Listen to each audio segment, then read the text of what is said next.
Or let's go, do we say a bit soft when we're dealing with money? There's no soft side, yeah? But let's talk about entertainment, particularly theater at this time. Culture, I don't know, I think it's coming back, but who am I? I'm not in that space, so I don't really know. But we have the chairman, Duke of Shomolu Foundation, Mr. Joseph EDGAR, went through that accident on the road to be here. We really appreciate that. But what did you see out there? Is it cleared now? You're here? It's still thick? Yeah. Wow. Horrendous. Wow. Well, may God help us. I don't know what to say. But we're talking theater now. Yeah. The culture seems to be returning. Is it really catching up? It didn't go anywhere in the first instance. Really? Nah. But it wasn't the way it was when our parents used to spend their holidays and their times at the theaters. Yeah. But it's like I said, it didn't go anywhere. It's always been there, but maybe the younger generation just shifted attention somewhere else, but it's always been there. So what's the level now? What's the... Okay, so it's ramping up. It's ramping up. Budgets are going higher. Better pay is coming to the system. Better infrastructure.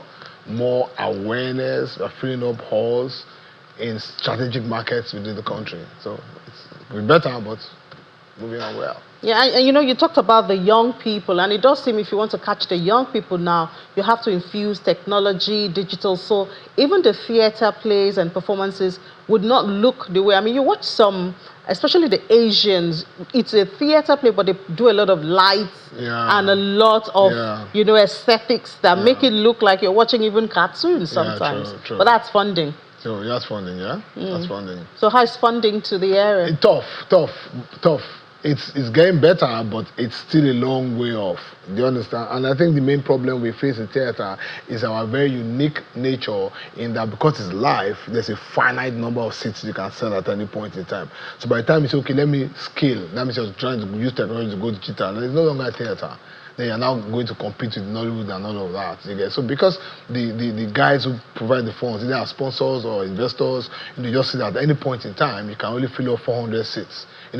Compared to someone who's doing a concert of 8,000, 10,000, 20,000, 30,000, you know, so that funding goes there, you know. But right now, it's getting better, but it's a long way off. So does that speak to the facilities? I know the National Theatre is supposed to be your major hub. Yes. We have some other privately owned spaces. Yes. And I know that sometimes you guys also try to do multiple shows. So you have the 5 o'clock show, then you have maybe the 8 o'clock and all of that. Even though that puts a lot of strain on the actors because they're live there. It does. They're in the studio. But does it speak to the issue of facility or infrastructure? Yes, definitely. But you see, at the end of the day, like you've mentioned National Theatre, I'm very happy that the Bankers Committee has come in, you know, to throw in a lot of funds there. That has been refurbished, you know. Now, the next thing to see if we can fill up that hall. I hear it's about there are different kinds of halls there that sits different ranges of people. So we're yet to see if the market is deep enough to fill up those halls as many days as possible. What's stopping the market from being so the market is actually between the 14-year-old to the 55, 60-year-old people. You get who are driven more by movies, by music, by fashion, and so theater is a little bit elitist. You get, so we're trying to democratize it by bringing it down to that horizontal base. You know, like I said, it's a struggle, but we are getting there. You know, so the average person would rather go watch a movie, you get me, than come and see theater. A theater production, or rather go watch a musical concert or a fashion show, you know, than come and see there. Theater is a little bit elitist, even all over the world. No, but I mean, everything is changing. Even in television, you can't, as a television station, channels, for instance, cannot rely on just the traditional means. You go digital. We talk about our YouTube channels and everything. Shouldn't there be a way to, you know, capture some of this things to expand your market? Yeah, so for me, I'm very unapologetic about traditional theater. Do you get? So once you take it and put it on screen or any other device, I lose it for you. I mean, that's not theater for me. So in my own production house, you get, I still push that physical engagement, physical interaction between, and that limits funding. Do you get? So what do you do to get the people to the theater so your market can grow?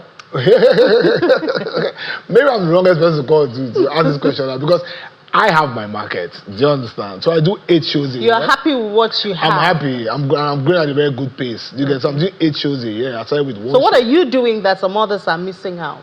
And so I've discovered a niche. History. You don't want to share it? I'm sharing it now. Somebody else will take it? No, I'm sharing it. History. Okay. History. Do you get? So we do historical stories, historical figures, and then we try to bring those people we are putting on stage, you get, into the hall to watch the show. So for example, we did a show on Obasanjo Aremu, and he was in the hall. Do you get? That's a major pool. So he's sitting there in the hall, he's getting all of that emotions, and then the audience is watching him, they're also watching him in real life. December, we did something on Herbert Wigwe, the late MD of Access Bank, and his children were in the hall. You get? We did Emir I think you have one coming up soon. Yeah, we have Bianca. And Bianca will most likely be in the hall. Bianca Odumego Juku, a beautiful love story. You get? So that has carved a niche for us in the market. And then we fill up the halls. I mean, we do 8 plays every year, 8 major productions every year that we spend hundreds of millions of naira. We are going to Kitty in August with 200 million naira, 53 plays in 38 local government areas. So you don't have a problem of funding? Not really. Not really. Because I'm an investment banker, so I understand the language of investment. So when I go to sit down with my prospective supporters, we speak business, we don't speak theater. So I collect the money and bring it back to theater. I hope you are sharing the knowledge so that the sector itself is thriving and not just you thriving. The sector is thriving, but not at the pace. Yeah, that's what I'm saying. If you're doing comfortably well, then the sector should be doing comfortably well. Especially we're talking about theater now. Yeah, the sector is doing comfortably well. It's doing compared to where it was 10, 15, 20 years ago. You get? So every December now, during the peak periods, there are productions everywhere in most parts of the country, and they're filling up houses. That's the dirty December. Yeah, it's part of the dirty December. Is, but even though we have a small share of that dirty December, but we're pulling on. It's going to get better. Yeah. So I hope you're also mentoring others so that you can get fresh blood. Definitely. We're doing our best. There's resistance, but we're doing our best because we are coming from a different angle that the system is not used to. You get? So we're trying to put funding as the most important factor of production in theater. You get? System resisting that. You get me now? And it's a struggle to let them see that you can get the best story, you can get the best actor, you can get the best costume, the best lights. If there's no funding, it doesn't move. Nothing happens. So the guy who's bringing the funding should come to the forefront. There's major resistance in the system, but we're trying to show them that that's the right way to go by what we're doing. And you talk to them with the investment language. Which they don't like. Which they don't like. Oh. I thought they would like it.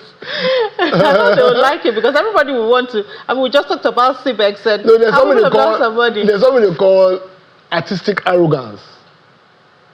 You get? And it's positive and negative. It's positive in the sense that thespians, those who are in theater space, retain the very fine tenets of performance acts. You get? They don't get watered down. So for example, now a Nollywood actor might find it very difficult to go on stage. You get? So anybody can, I'm very sorry to say this with all respect, anybody can be a Nollywood actor, even you. But anybody can be a theater actor. There's a technique about it. There's a technicality about it. You get me now? So that imbibes in them that artistic arrogance, which is very positive. Give them pride in their art. But when it comes to the area of funding, it's negative because they still want to be in charge. But you cannot afford to be arrogant when you're asking for funds.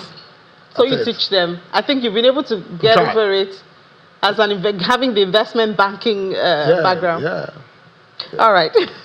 Thank you so much for your time, Joseph Edgar, Chairman Duke of Shomolu Foundation. And yeah, we wish you the very best as you try to sell that message of investment in the entertainment industry very well. Thank you.